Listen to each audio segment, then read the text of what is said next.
Hello everybody, welcome to my channel, The Real Super Sam. Today is going to be another episode of Forgotten Spider-Man Rogues, and I hope you enjoy.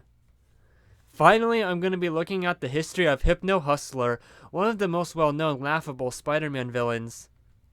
His first and greatest appearance was in the Spectacular Spider-Man issue 24. One night, Hypno-Hustler, a performer who plays guitar and has his Mercy Killers as his background singers, is caught stealing from the owner of a joint he's working at tonight. He hypnotizes the manager and works to hypnotize the whole audience tonight, which just so happens to include Peter Parker, who resists, comparing his mind control power to the mind worms from Amazing Spider-Man 138. In costume, Pete attacks Hustler, and this guy has gas shoot from his boots and tries to hit Spider-Man with his guitar. But without his headphones, the Mercy Killers and his music knocks him out.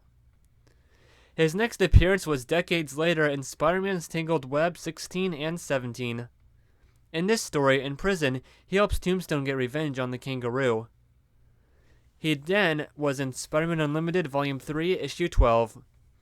When he gets out of prison, he joins Villains Anonymous, and just like the big wheel in this story, Hypno-Hustler also tries to be a hero. I'm gonna mention his most famous thing ever, the joke Spider-Man tells in the video game Spider-Man Friend or Foe, where he says, "Who's next, Hypno-Hustler?" He then made cameo appearances until he was the villain again in Avenging Spider-Man 12 and 13. And here, he tries to hire Deadpool and Tinkerer. He is updated and has the power to make people hallucinate their greatest fears. But Deadpool and Spidey trick him by switching costumes. I mean, using your greatest fear against you. Were they really trying to do that power with Hypno-Hustler and not someone like Mysterio? He was then in Iron Fist issue 74. He was in the background of a club as an Easter egg.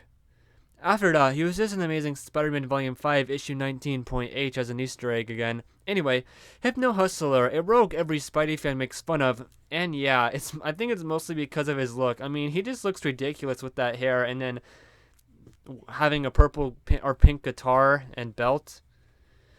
And yeah, everything I just said, that was Hypno-Hustler's history. I think there's more when it comes to the YouTube videos that mock him than his actual comic book history. So I hope you enjoyed this video. The next Forgotten Rogue is gonna be one of my favorites for the 50th Forgotten Spider-Man Rogue video. Thank you so much for watching, and have a good day.